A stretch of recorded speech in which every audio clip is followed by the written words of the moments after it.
Fujimoto is tweeting about his food intake. That's how we know we're in for it. Yeah. This week he had coffee jelly. He says he ate coffee jelly.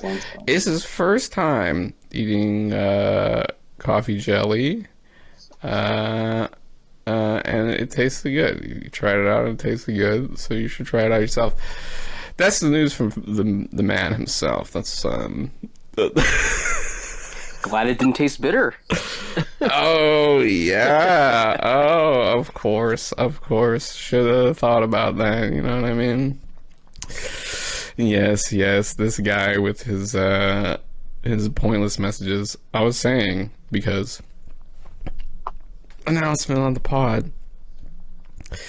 The public safety special broadcast will be starting up on Bluesky. If you're not on Bluesky yet, give it a look. It's a nice place. Twitter is circling the drain as the owner has become a appointee to the federal government, appointed to a made-up federal agency.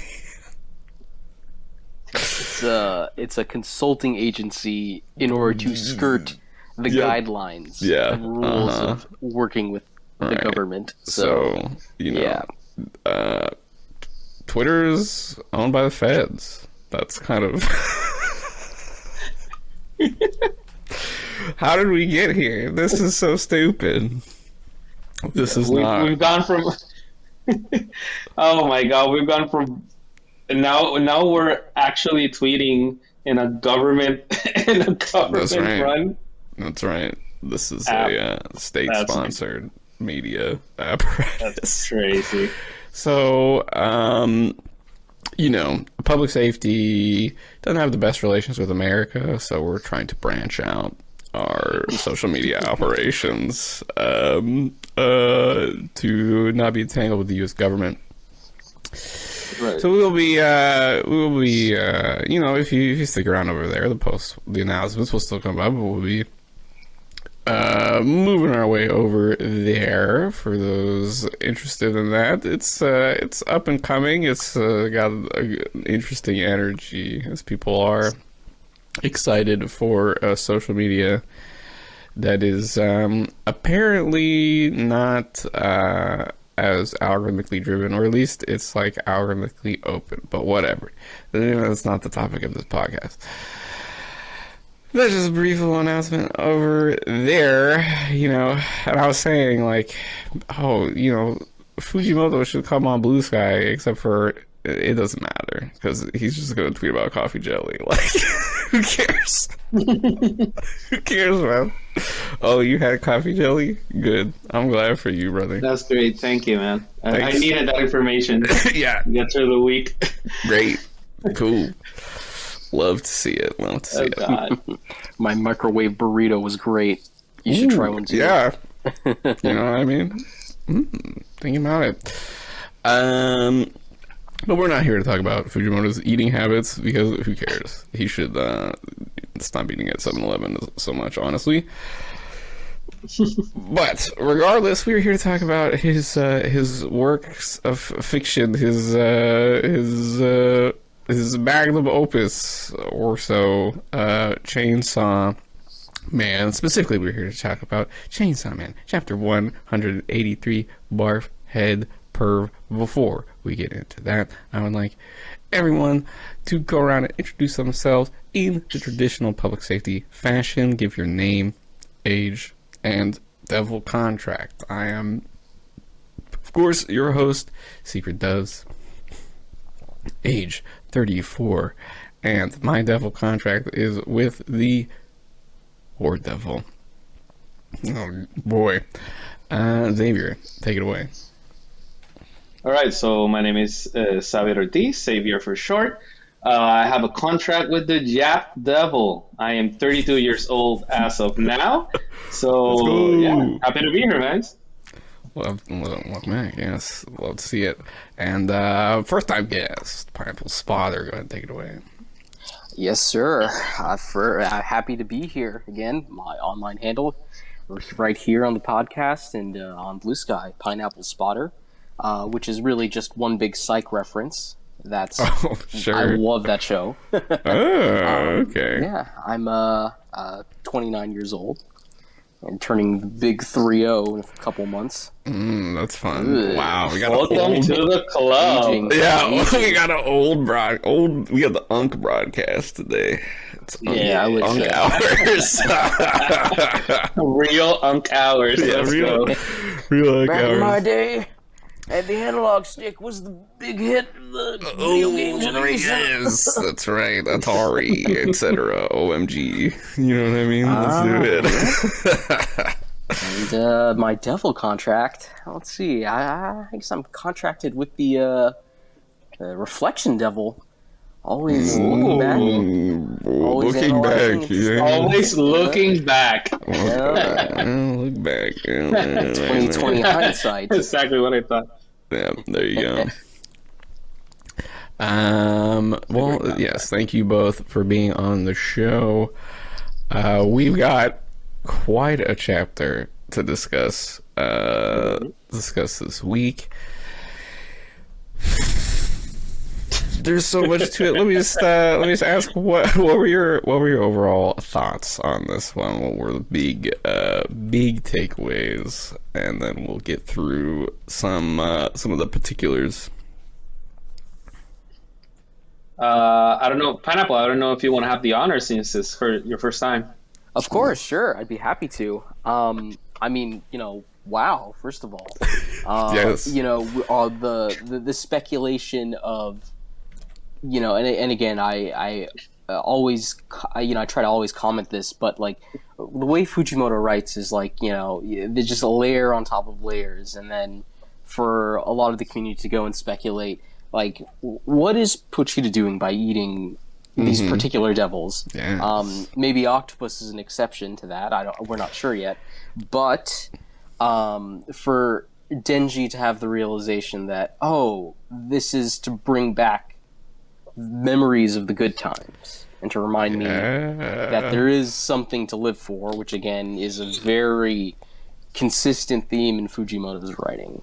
Across Fire Punch, Look Back, and so on and so forth. We see that again and again, and especially Chainsaw Man. Yeah, Chainsaw Man fans, when the message is "life is worth living," Yeah. It's a beautiful thing, and the visual of him looking at himself and giving himself his own affirmation. Yeah, the Denji affirmation. Oh god. Yeah. And it's funny. Just to kind of finish off the broad strokes of it, that it kind of coming about full circle again into the realization that, like, hey, there is something to live for, even if life kicks you down and stuff. So it's always great to see. And ending on that note where Denji goes, "Yep, I've got a plan," and most people going, "Okay, let's see." Yeah. Xavier, what'd you think of this one? All right. So my big takeaway is a lot like what Pineapple said. I finished off the chapter with like a big smile on my face because I'm really glad. I'm really glad to see Denji picking himself back up. It felt a little quick for me. Because just a chapter ago, just a few chapters ago, he was like on a total breakdown. Like, we all understand why after everything that he's lost, and it seems kind of jarring that he's just getting up. As long as there's grub and girls, life is worth living. That's what Nayuda would have wanted. But I feel that there's a purpose behind that. But I really like the fact that he's being very proactive, because Asa and Yoru were losing it. Right after Yoru tried to kill him, she tried to kill herself and take Asa with her. Oh my god! And Asa was turning a little bit manic, like near the tail end before Denji woke up. So it's good that they can all like put their heads together. But I'm really interested in seeing what Denji's gonna come up with, because Ooh, Denji is yeah. deceptively smart when he puts his head to it, because he's kind of crazy, he's He's kind of out very there. he's very creative. You know what I mean? Yeah, He's that's got that. that's the right He's got word. the angle on it. He comes He's up with very the weird stuff. creative. I know Fujimoto has a lot of fun with him when he wants to pull out something like really out of left field. Yep. It makes Yep. sense for Denji to come up with something crazy. So, man, I'm psyched to see what Fujimoto's gonna do in 2 days. Yes. Yeah. That's some great takes on the chapter. Something I share. I also felt it was a little sudden, right? Because of how Yeah, far down Denji had gone. But this is the magic of this is Pochi the magic. You know what I mean? It's Pochi the power. I'm sure that you're excited as a Pochi the fan. You know what I mean? yeah, Pochi the and fans that's rise something like up. we can talk about. Like Fushida, we're getting a lot of characterization. I think more confirmations as far as how Fushida moves as a character, Yeah, because what do you think about that? I've heard a lot of different stuff. Pochi, very interesting figure in the story. He's yeah, probably the character I want to hear the most about exposition wise. Honestly, thank you. Yeah, he's yeah. such a Fushida gang, rise up. Let's go. yeah. It's his relationship to the Horsemen, his relationship to the world itself. I mean, Pochita essentially, with his power, has his true power as a hand in creation itself, and that from a storytelling perspective is one big mystery. But ever since the start of part two and his first appearance, I, I always felt like it's not the same Pochita. I don't know, something about the way he talks to Denji, especially before the whole thing with Baron kicking off, burning down his apartment and whatnot, and everything in between those conversations. That Denji was having in the midst of being captured by public safety. It's very weird. What do you feel like is different? What do you feel like is has changed from part one to part two? We know I think one of the things is the visuals, with how the lighting. Maybe it's an art style shift. I'm not quite sure, but like the lighting and the way Pochita talks to Denji sometimes feels very. He's trying to push him along, but he's not trying to coax him in a certain direction. He's just trying to get him. He's trying to see Denji's dreams come true, regardless Right. of what they are.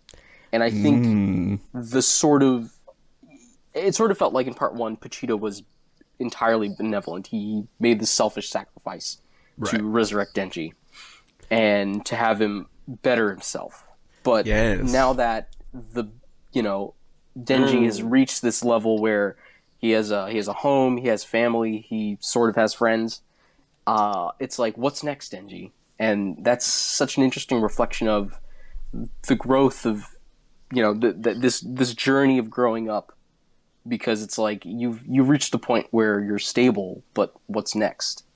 And I think is the overall picture that Fujimoto wants to paint with Denji, with growing up. Everyone's trying to figure it out, Yes. and so that is the ultimate question for Denji. What are you doing? What is your step forward? Where are you stepping forward into How do you in the midst of all this? how do you be Chainsaw Man? How to be Yeah. Chainsaw Man?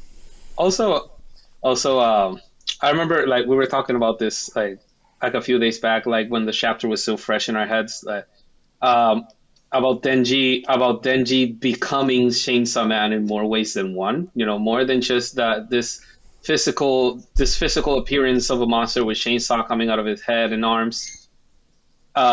More so like the entire part two focused really heavily on the nature of Chainsaw Man and why everybody was a fan of Chainsaw Man. Baron was really vocal about it. He always gets up. He always gets up. He always gets up. And then you have Joru, not really in admiration, but more as a frustration. Joru was basically saying, but no matter how many times you kill him, he always gets back up. Everybody who has had a run-in with Chainsaw Man, either positive or negative, always says that as the defining factor of that devil. He always gets back up, and it almost kind of feels like. And I think the first time I was here with Winter, my debut in the podcast, I think it was the chapter where Pochita was. I think it was the one where Denji was about to get cut up in pieces, and Pochita said, "Oh, how are you gonna save?" I think it was that one. How are you gonna save her? Or at least we talked about that. How are you gonna save her without your legs? And Pochita seems so cold, so distant, so like, it's kind of like joking around with Denji's, horrible misfortune. True. And one of the things that came to mind then, and I feel is getting solidified right now, and where the story's going, and how Pochita seems to be guiding Denji into a new kind of mentality, where Pochita is kind of showing Chainsaw Man. Yeah, being Chainsaw Man, like your mind has to reflect what your body can do. Like your body cannot be entirely destroyed. Your mind has to be the same. You just lost your sister, you just lost your pets, your house. Get back up. It doesn't matter. You're always gonna be able to get back up. You have to keep going no matter what. And that's Pochita's point of view. And I think that's what he's trying to teach Denji every time, because this time when Denji was like way over the edge, Pochita was doing everything in his power to bring him back, and to bring him back with a sense of purpose, with a drive. He purposely ate devils that would remind Denji of the things that were lost, and also remind her why he should keep fighting.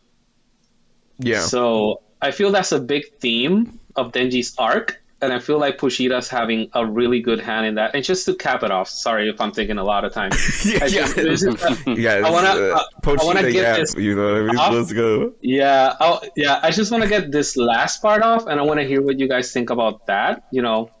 I think Pochita is one of the most emotionally intelligent characters in the story. I think since the beginning he's been showing us that, because he had a very keen sense of the Control Devil's motivations. He seems to have a very good grasp and understanding about what drives devils, what drives people, what drives them as individuals. And he seems to move very well around that. He asked Denji to take care of the Control Devil because he knew exactly what she was missing. And turns out he was right. Nayuta was basically appeased and somewhat domesticated because she had a big brother that loved her and took care of her and gave her all the hugs that Makima never had. And I think that's a very interesting thing. And yeah, that's it. What do you guys think? Yeah, I mean, I think you hit the nail on the head there. He knows what's going on. He has a very clear understanding, it seems, of devils, whether individually or just the nature of devils and how they can coexist with people. Because again, he wasn't like, hey, of course Makima did all this and she committed atrocities, but it was out of this pure desire for something, and it was twisted because she was raised by people that couldn't give her genuine love. And he's like, it's the whole like, oh, he's playing 4D chess. He knows what's going on. That's that type of joke, But I'm truly like curious, like what his whole relationship is with the Horsemen in general, because he's essentially found a way to reform the Control Devil. And I don't know if we should go into whether or not Yuta still is here or not. Yes, and the but- fruits of that yeah. labor have yet to be resolved, because when Naruto comes back, it's gonna be like, it's all gonna be good. Yeah. That, and then, you know, of course, with Famine, we haven't heard from his perspective what's going on with her. We hear her personal desires, but she's clearly not above using her own sisters as tools. As far as she's willing to let us know, we know her personal desires. Yeah, I'm in the camp that Fami is genuine. Fami's like honest, but not you know, she's leaving stuff out. There's other parts to the story that she does not. She is not telling us, so we have yet to find out. We could be finding out very, very soon. Yeah, and in the sense that you don't see her as dishonest. She just doesn't give all of the information outright. Right. She's all right. Yeah. Lying. I mean, by that's sort of omission. dishonest. Yes, lying by omission, as they say. On the topic, Pochita, he said emotionally intelligent. That's an interesting one. I do wonder how, you know, the Pochita backstory.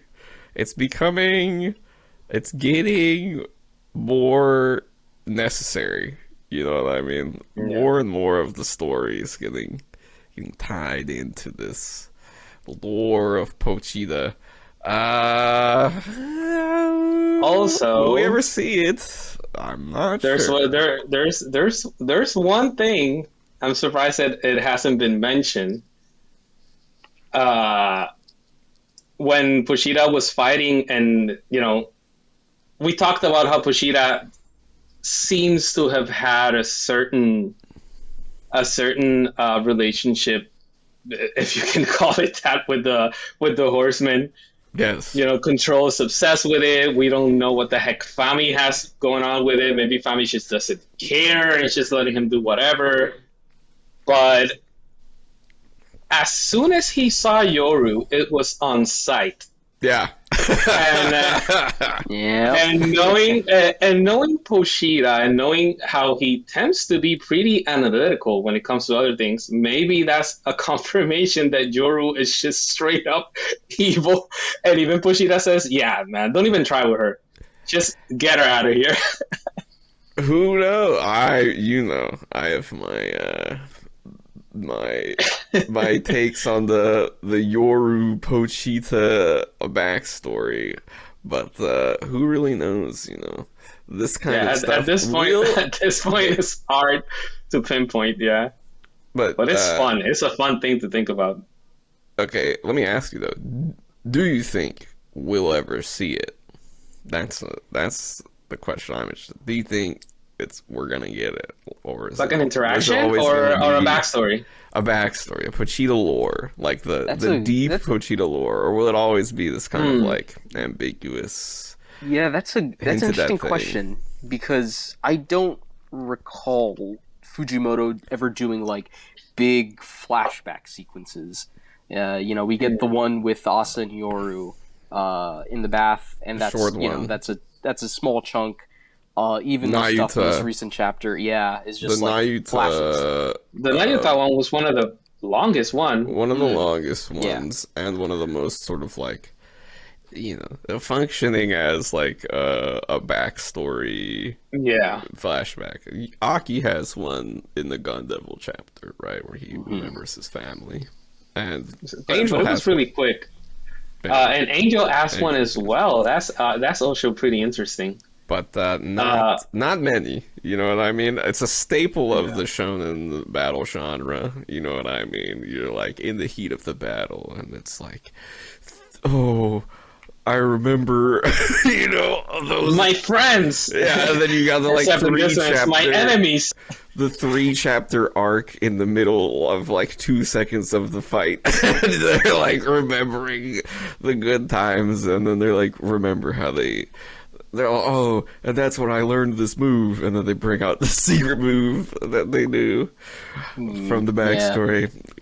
Not to break off into too much of a tangent, but I was catching up on Black Clover, and they love doing that. It's just like middle of the fight. Oh, here's my backstory. Ooh, I have lost the plot in Black Clover so much because when I come back to it, I'm like, wait, didn't this already happen? Wait, what's going on? And then I have to go back a couple of chapters. Oh, this is just an entire flashback arc. All right. Yep.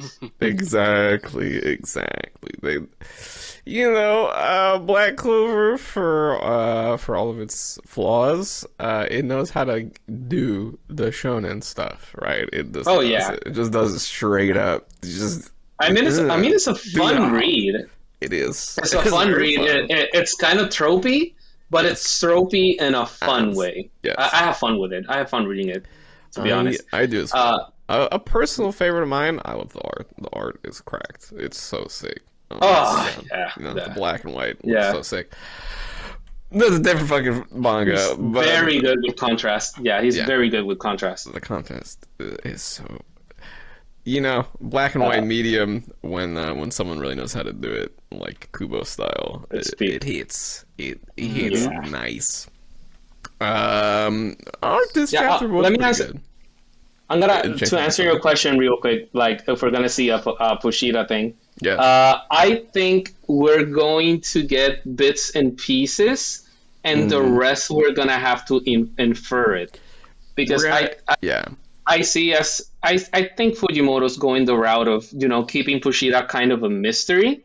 Yes. And letting the readers, figure out, how he moves, why he moves the way he moves. But I think we're going to get something. I mean, after all of the build-up, after it being a huge driving factor of the events of Part 2, right. I think we need to at least hear, from either him or Yoru, what the hell happened between them, because we know they fought, but...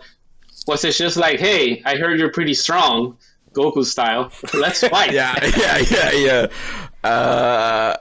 It could have been that. And he was fighting. He was fighting all four of them, including Death.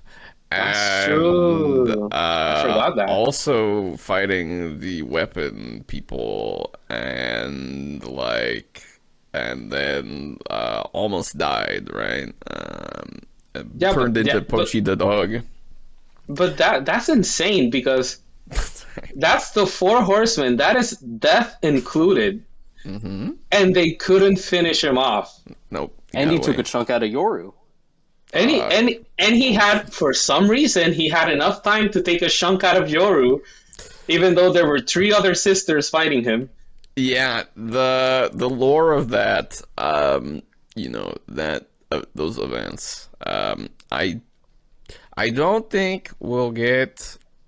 We might, though. He can do whatever he wants. I hate this fucking guy.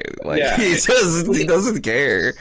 He can do whatever he wants, and he can pivot whenever he wants, and completely snap our ankles. Like this very chapter, hitting us. This chapter was crazy. Yeah, this chapter was crazy. Hitting us with Akin power, and first time. Let's talk about this.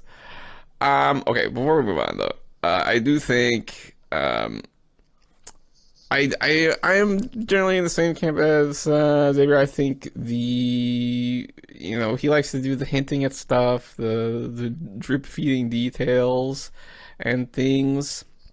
And especially after Barem's pointed comment of what the heck is up with Chainsaw Man? Why is he a chainsaw?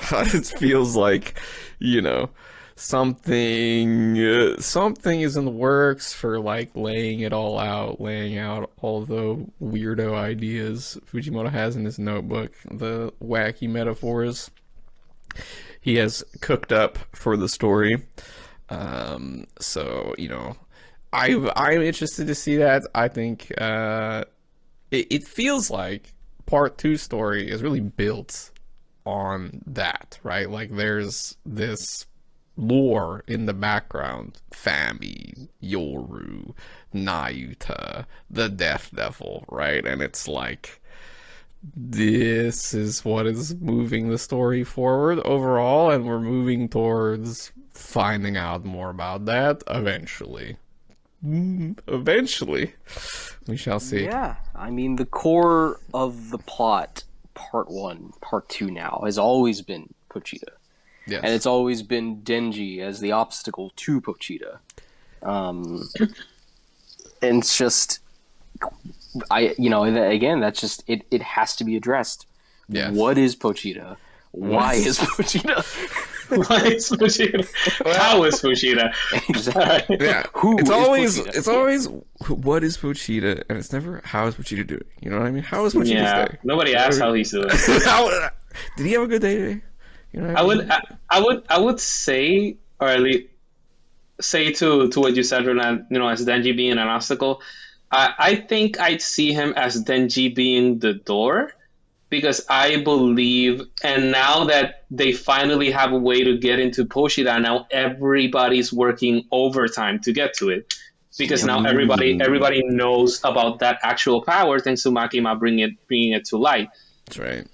But Pochita was kind of unattainable. He seemed to stay in hell. He never really got out of hell, because every time you would kill him, he would just revive. He didn't. I don't think Pochita has, at least in the canon, has gone through the cycle of life and death and rebirth that the devils go through. Like, he escaped hell willingly.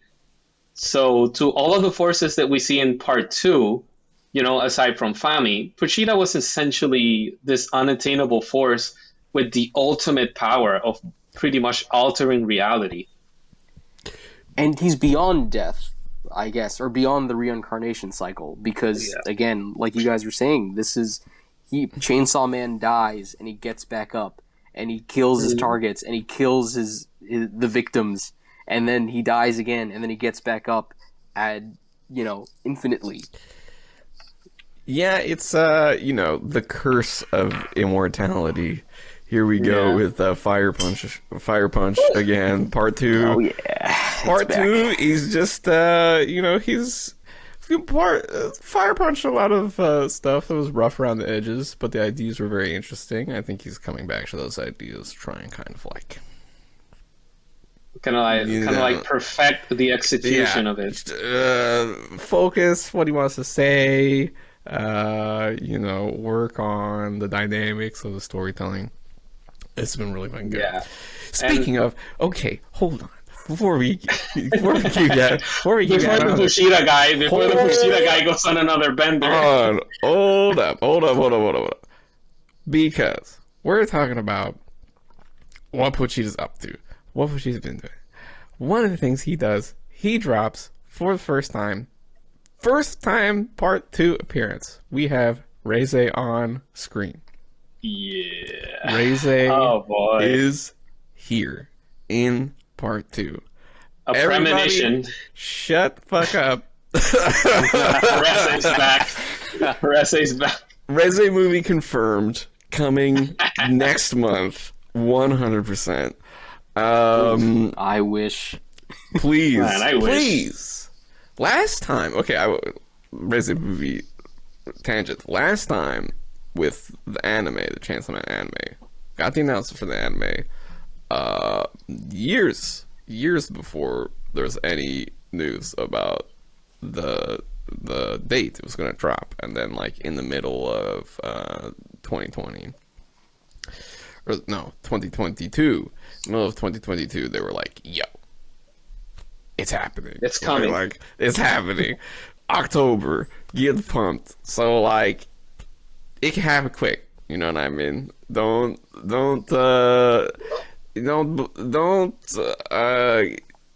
get lost in the drip feed marketing cycle. You know what I mean? It's happening. Do not lose hope. Reze movie coming tomorrow. It's happening. Yeah, I mean, just to kind of speak on that, and it's Mappa owns the animating rights. There's no production committee, Yes. with JJK. So if the more they kind of sit on their hands with it, that's less money in return. So yeah, of course it's going to come eventually. But with the whole bit about JJK season 2 having the production issues and the crunch and whatnot, and you had all those high profile staff members going, yeah, I'm not coming back to this for a while, and things like that. We don't really know what the production, and again, Xavier, I think you were saying that some documents leaked and there are rumors about who's actually on deck. On season 2, not just the movie, right? Amazing. But that's interesting because the that pre-animated trailer teaser was it had kind of a different style to it, and that big question was are we getting a bit of a facelift with Reze movie and season 2? At least to me, it seems like it's kind of a placeholder animation to keep people interested in talking about it until it comes out. It's not a new occurrence in the production industry and the anime production industry when you get a little sneak peek in a certain style, and when the actual trailer with actual footage from the episode comes out, it's different. It has happened before. It happened it's not to JJK, right? JJK had a pretty. It has happened to One Piece too. It happened to One Piece too. Yeah. Happened to what? I feel like One Piece gets pretty egregious sometimes. Yeah. One Piece can get a little bit egregious sometimes, but it's an anime that has been constantly running without breaks for 25 years. That's insane. It's pretty crazy. But as far as the movie goes, it seems to me, the most plausible argument for what's going on right now is that they're probably in the midst of reorganizing the staff.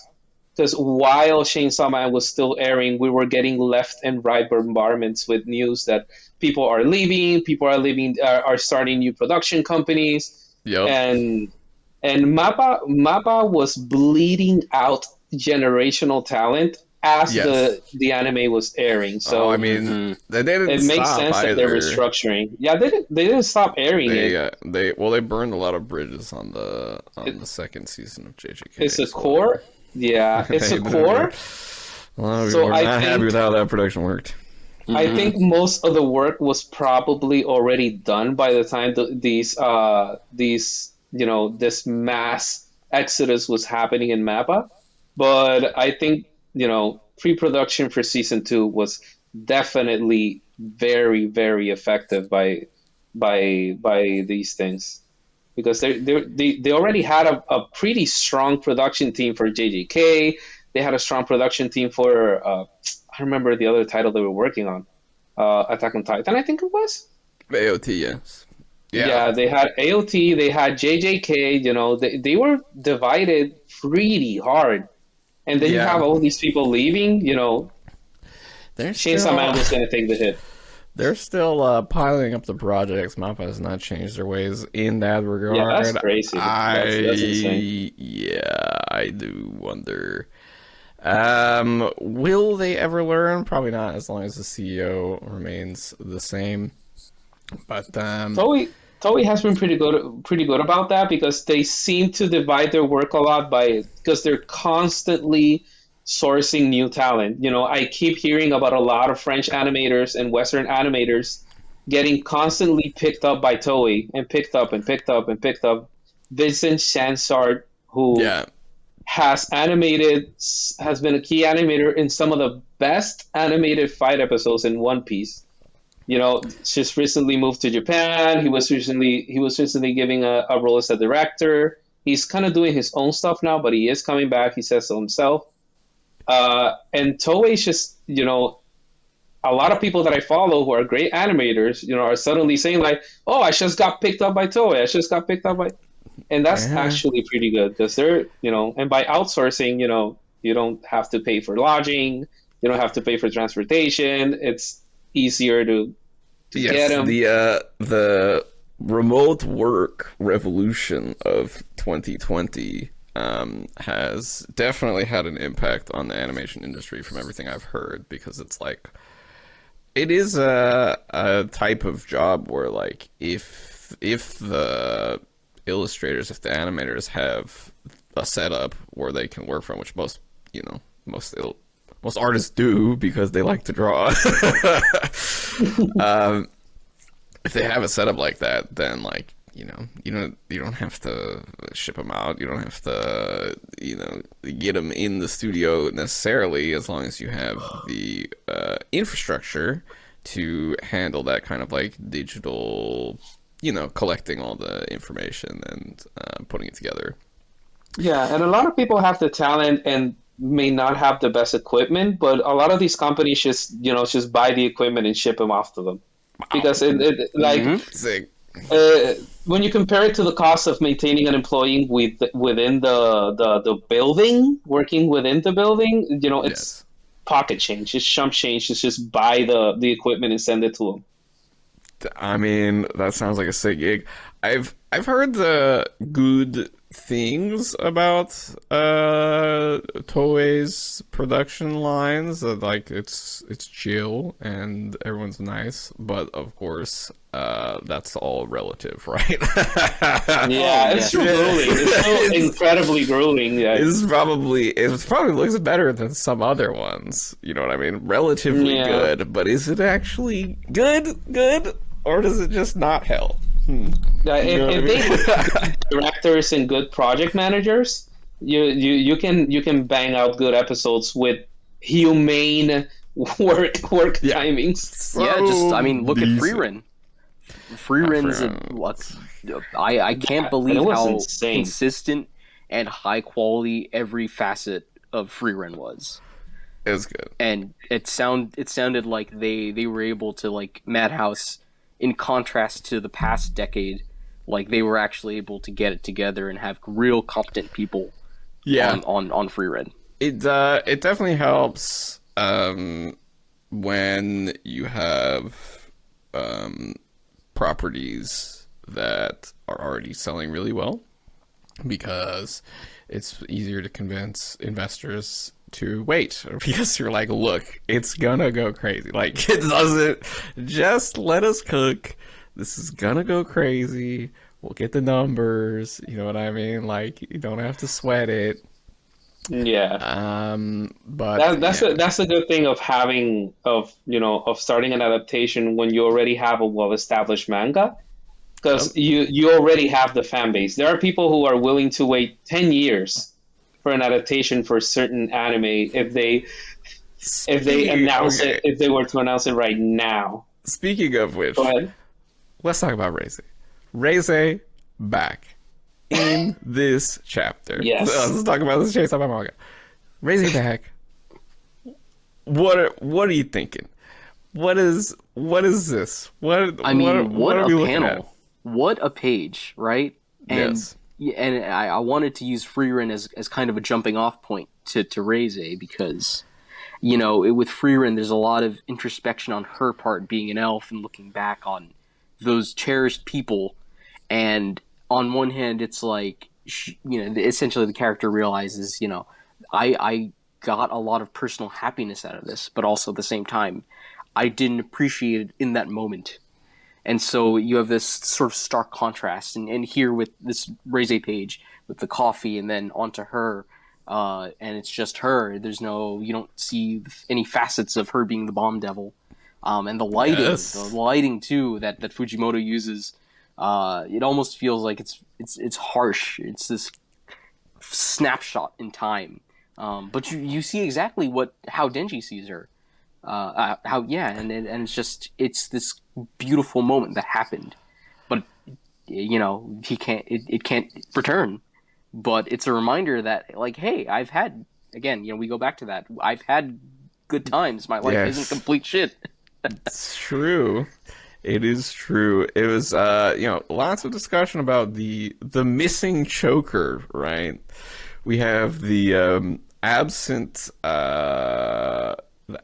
mole from Nayuta. Now we have Reze's missing choker, and we're all losing our minds. Yeah. Did he forget, or is this a thing? Details, because he didn't forget, like, Power's little pin on her hair. Yeah, he didn't forget that. That seems like less important than the choker. I don't know. I will, the choker, it did it twice. You know what I mean? It's not like there's one panel On both panels, that's true. It's not like there's one panel where she does have it, and one where she doesn't. That's an obvious mistake. He does it twice just to hit you with it. Look again. Yeah, so Look at it's her neck. probably intentional. Little Joker. Yeah. That's, I think, an intentional one, because you can't miss that. And that's Versus, like, people were saying Pochita's, like, his back handle wasn't drawn on. I think people were pointing that out in a few pages after. Oh wow! I didn't actually notice that. Where? Oh my god! I'm a failure. When you see Pochita swimming up, and this is, again, I don't want to stray too far, but every time I see Pochita drawn by Fujimoto, I keep forgetting he has those freaking chicken wings instead of actual paws. And he just looks like a cooked turkey. He does. That's true. Yeah, he looks like rotisserie chicken, man. Yeah. But yeah, if you look at the one page where he's holding Pochita in the water, like, I don't remember if Pochita is supposed to have a back handle, like where his tail is. I don't think he does. He does have it in some illustrations, but in most illustrations and plushies and stuff that I'm looking at, he doesn't have a back handle. Okay. Yeah. I'm only seeing it in fan art. I think it's a Devil's adapting. You know what I mean? One of those. Who knows? Who knows? But yes, Nayuta's bowl, very important, and he drew that one twice as well. Reze's choker, gone. Drew that one twice, just to hit you with it, just to let you know. Just to tickle your brain a little bit. Yeah, he doesn't think of her as the bomb devil who blew up a city. That's a discussion that was going around in the spaces a little bit. Yeah, that is this an idealized version of Reze that the kind of Reze that Denji looked at versus what she really was. Yeah, she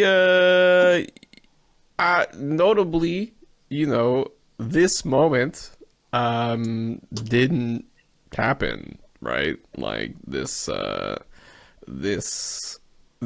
peaceful, quiet event where they're just hanging, no pretext involved. Well, I think before the school date where they went skinny dipping or whatever, I think they did spend more than one day where Denji was just visiting the cafe and talking to her. So that might have just been an off-screen time where they were just talking. Yeah, I think so too. Yeah, but, it's not an event we saw like the Hokkaido event. We don't have any. There's no confirmation that this was a real event versus a Denji. Just thinking back on the Denji manifestation. Yeah, a Denji. His whole thing with him and Reze was like there was this dream, right? They were gonna run away together and escape. They did not escape, sadly. But God. This could be a little bit of that dream. The hope. What he hoped for. Also, it's interesting. Help me. It's interesting, and some people brought attention to it that we didn't see any Makima here. We just saw Nayuta. Okay, yeah. Well, yes and no, right? Because we did see Nayuta, right? We did see the control devil, but we didn't see the incarnation that that kind of molded Denji. Yes, we have not. We saw Reze, right? Reze was like this looming figure of like all the other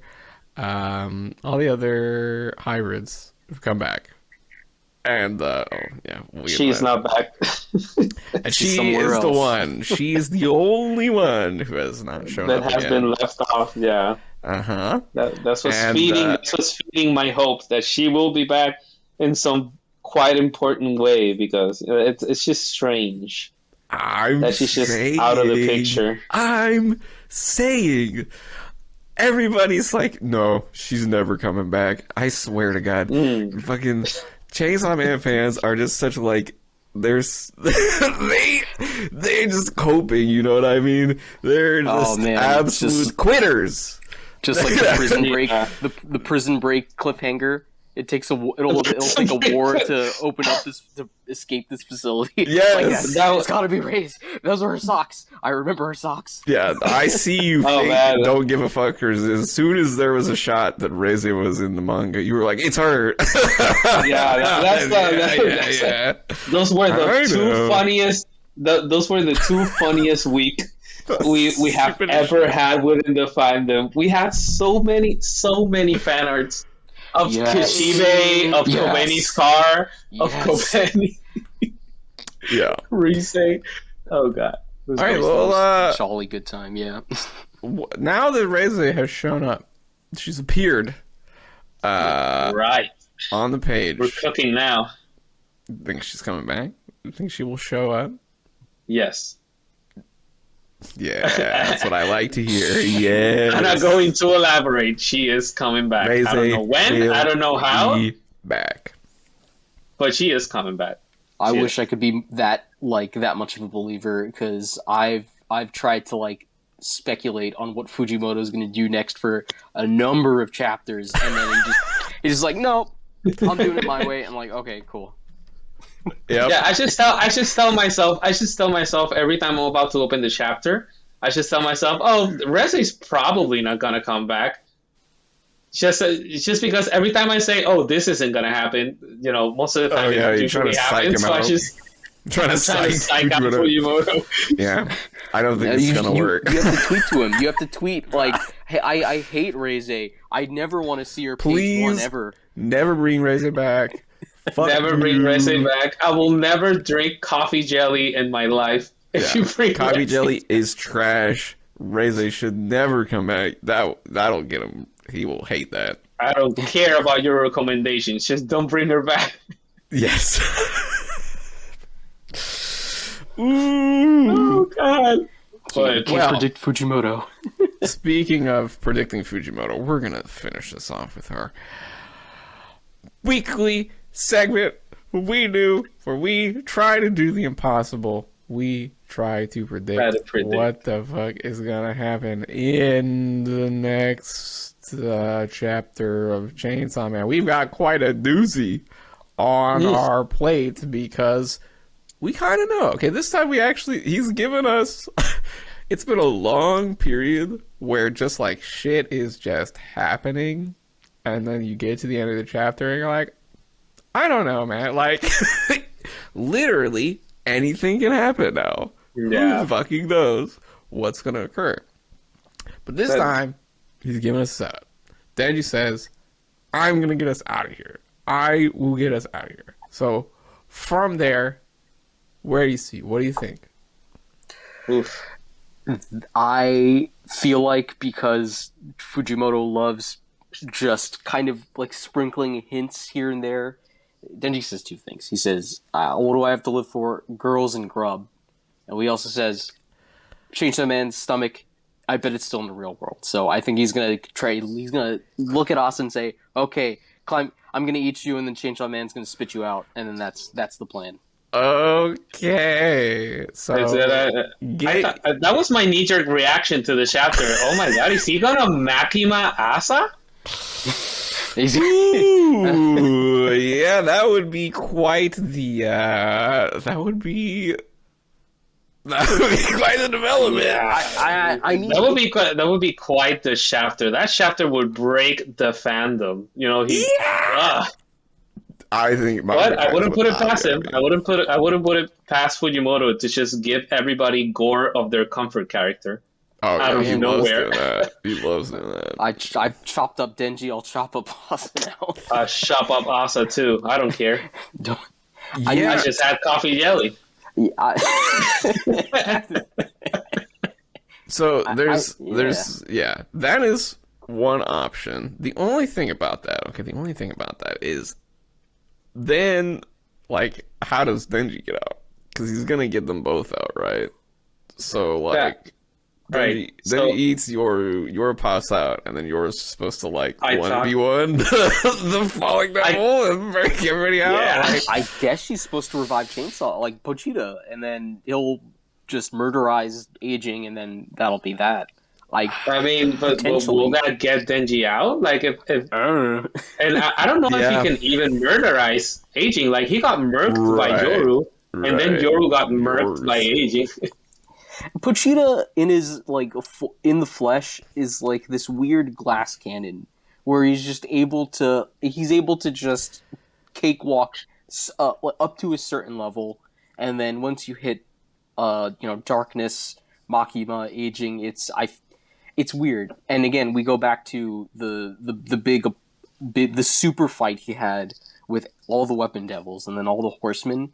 Like, what was that like? Was he getting? Well, yeah. Pochita's a weekend Pochita kind of dog walked all the hybrids together, and that's including Quan Chi.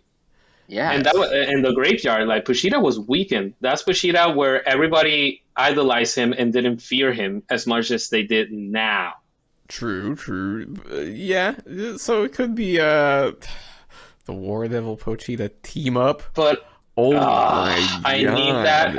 All right, so there's two things. I want to get two things off because we're kind of moving up what's going to happen when they get out. But I do think, like, I said that my knee-jerk reaction was that, Denji's probably going to eat Asa. But, stewing on it, I saw a lot of people asking, why did he eat the octopus devil? Is he going to remember Yoshida? I don't think Denji has enough ships in this relationship with Yoshida for Pochita to care about it that much. But I do know that the Octopus Devil is very useful in the sense that when we see Yoshida use it, it's to transport people from one place to the other. And a lot of times we see the tentacle coming out of the panel, like with the Darkness Devil finger. What does that entail? In the coming from beyond, dimension, from another dimension. Right. So we know that it can travel dimensions. We know that it can, transport people in an instant from one place to another. That's how he saved Yoshida's ass from Yoru.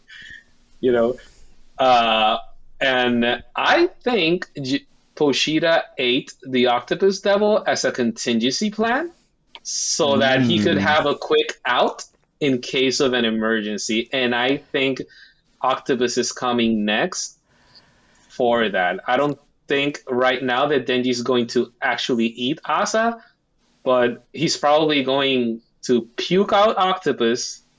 Okay. Yeah, this is maybe something... they make a contract, or maybe Octopus is still contracted with Yoshida, so it works along. The logistics is tough, but something has to happen with it. Who knows? Like, the logic of the story doesn't make any fucking sense, so who really knows? But it should be that Octopus comes back as is, right? Because when the mouth devil comes back, the mouths are back, and it's like, it's back how it used to be with mouths. So Octopus comes back, should be the same scenario that it was in before.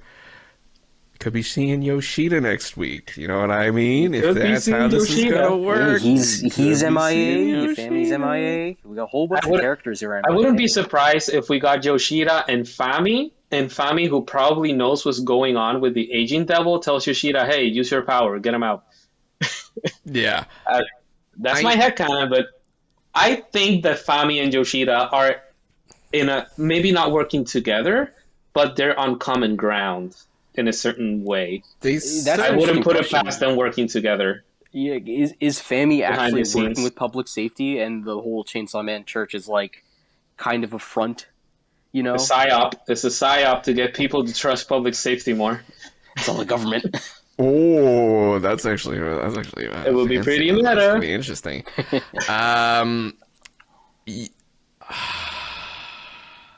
Here's the only other thing about puking up the octopus as the plan is that Denji shouldn't know about octopus, right? No, he doesn't. And Because he shouldn't. it's been erased. Right.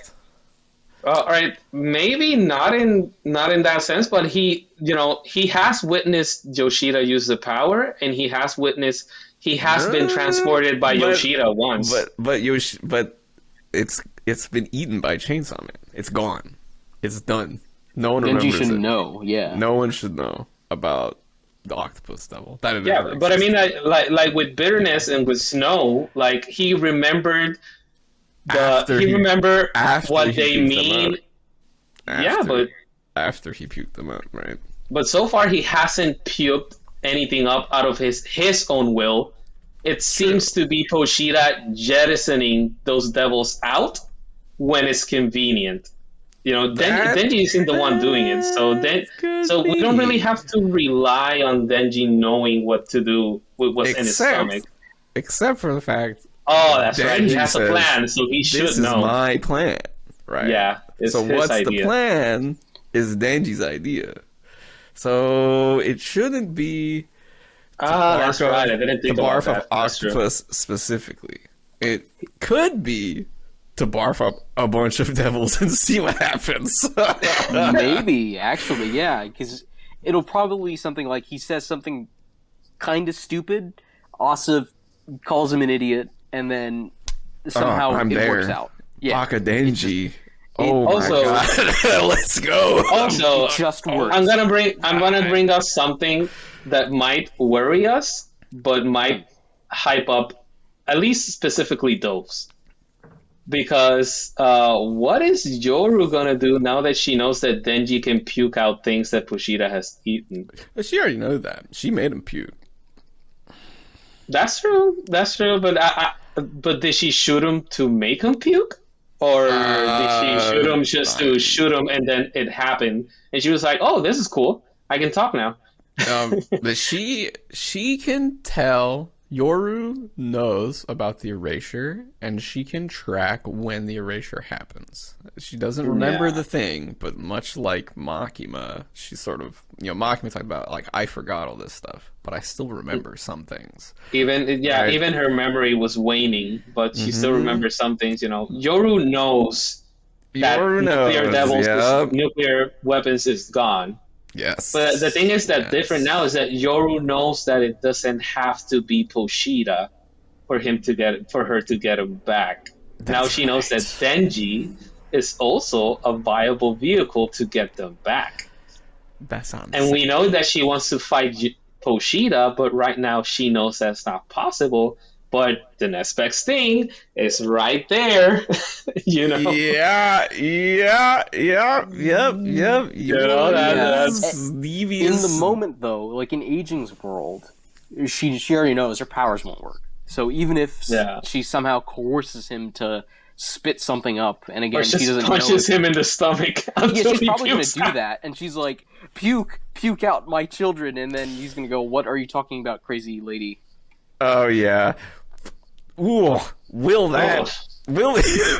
we ever have these two characters know what is going on?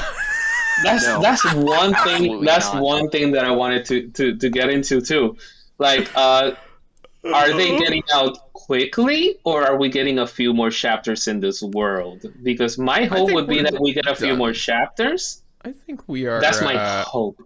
I think this next one will be the last one, but I think, something... people were talking about Denji's plan is not going to go off or whatever. I think Denji's plan will work eventually, but it's not going to be straight ahead. You know what I mean? He's going to come with an idea, try it, something gets in the way, da-da-da-da-da. Classic adventure story type of thing. Yeah. I think we covered the big ideas for what's coming next chapter. The good ones.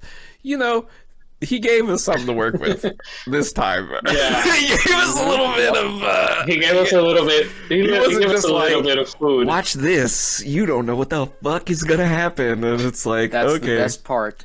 That's the best part. Yeah. And that's what I really love about Chainsaw Man.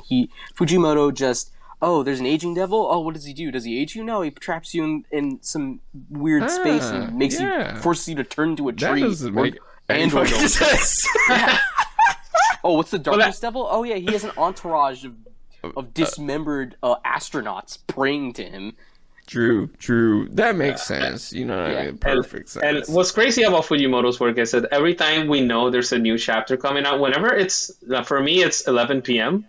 11 a.m. Like, as soon as the clock hits 11, I get this sense, this anxiety come over me. Yeah. Every time I have to open up the chapter, it's like an experience. Like, I don't even get that with One Piece, and I'm a huge One Piece fan.